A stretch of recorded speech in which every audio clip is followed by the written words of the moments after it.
ప్రాచీన గ్రంథాల్లో ఎన్నో రహస్యాలు దాగి ఉన్నాయి కదా. వాటిలో విశ్వం గురించిన ఎన్నో విషయాల్ని చెప్పే ఒక అద్భుతమైన గ్రంథముంది. అదే అగ్నిపురాణం. రండి, ఈరోజు మనం ఈ పవిత్ర గ్రంథంలోని కొన్ని ముఖ్యమైన విషయాలను తెలుసుకుందాం. దాని జ్ఞాన సముద్రంలో కాస్త లోతుకు వెళ్దాం. సరే, మన ప్రయాణం ఎక్కడ్నుండి మొదలవుతుందంటే అగ్నిపురాణానికి గుండెకాయలాంటి ఒక మంత్రంతో. ఇదిగో చూడండి, ఓం నమో భగవతే వాసుదేవాయ. ఇది కేవలం ఒక ప్రార్థన మాత్రమే కాదు, ఈ మొత్తం గ్రంథానికి తాత్విక పునాది లాంటిది. ఈ ఒక్క మాటతో మనం నేరుగా ఆ విశ్వ చైతన్యంతో కనెక్ట్ అవుతాం. సాధారణంగా చూస్తే చాలా పురాణాలు ఏవో కథలతో మొదలవుతాయి కదా, కానీ అగ్నిపురాణం మాత్రం కాస్త భిన్నం. ఇది చాలా ప్రత్యేకమైన పద్ధతిని ఎంచుకుంది. కథలోకి వెళ్లే ముందే ఈ మొత్తం విశ్వాన్ని నడిపే ఆ దివ్యశక్తులున్నాయి కదా, వాళ్ళందరికీ భక్తితో నమస్కరిస్తుంది. ఇక్కడొక ఆసక్తికరమైన విషయం గమనించాలి. ఈ దేవతలను ప్రార్థించే క్రమం చూడండి. మొదట ఎలాంటి ఆటంకాలు రాకుండా విఘ్నాలను తొలగించే గణేశుడితో మొదలుపెట్టారు. తర్వాత శక్తి, జ్ఞానం, సంపద ఇలా ఒక్కో దేవతను స్మరించుకుంటూ చివరికి ఈ సృష్టికే మూలమైన శ్రీ మహావిష్ణువు దగ్గరకు వస్తారు. అంటే చెప్పబోయే జ్ఞానానికి ఇదొక పటిష్టమైన, ఒక దివ్యమైన పునాది వేస్తున్నట్టు అన్నమాట. సరే, దేవతలందర్నీ ప్రార్థించిన తర్వాత ఇక పురాణం మనల్ని నేరుగా విశ్వం ఎలా పుట్టింది అనే రహస్యాల్లోకి తీసుకెళ్తుంది. ఇక్కడి నుండి అసలు కథ మొదలు. కేంద్రపాత్ర ఎవరిదంటే శ్రీ మహావిష్ణువుదే. ఈ మొత్తం ప్రపంచం పుట్టడం, నడవడం, మళ్ళీ లయమవడం అంతా ఆయన చుట్టూనే తిరుగుతుంది. సూత మహర్షి ఏం చెప్తున్నారంటే, విష్ణువు ఈ విశ్వంలో ప్రధానంగా 3 రూపాల్లో కనిపిస్తారట.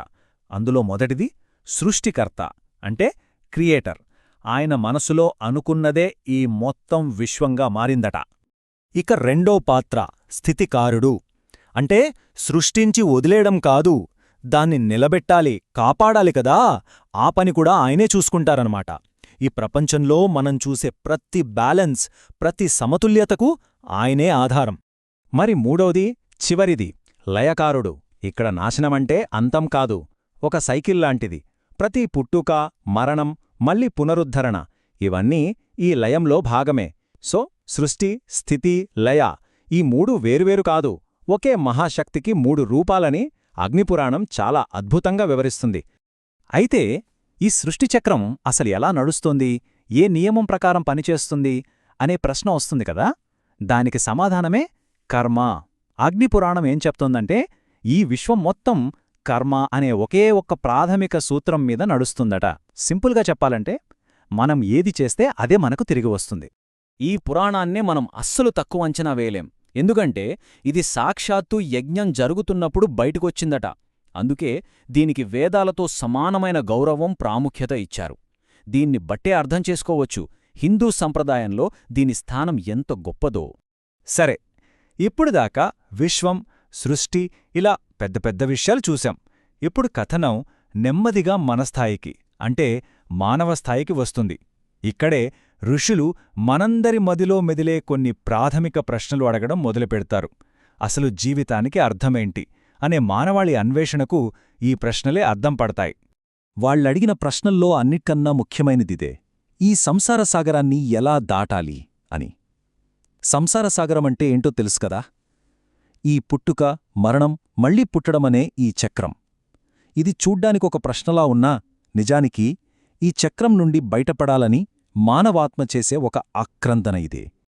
ఇంకో విషయమేంటంటే, వాళ్ళన్వేషణ కేవలం నాకు మోక్షం వస్తే చాలు అని స్వార్థంగా లేదు, సమాజం గురించి కూడా ఆలోచించారు.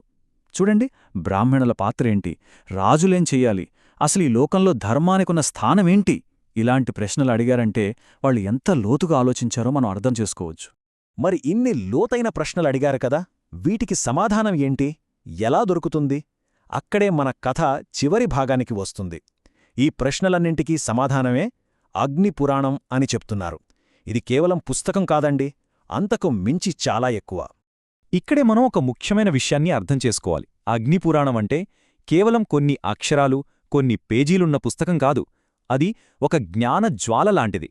అజ్ఞానమనే చీకటిని తొలగించి నిజమనే దారిని చూపించే ఒక మంట. సరే, ఈ జ్ఞానజ్వాల మనకు ఏం చూపిస్తుంది? అది సృష్టి ఎలా పుట్టిందో చెప్తుంది.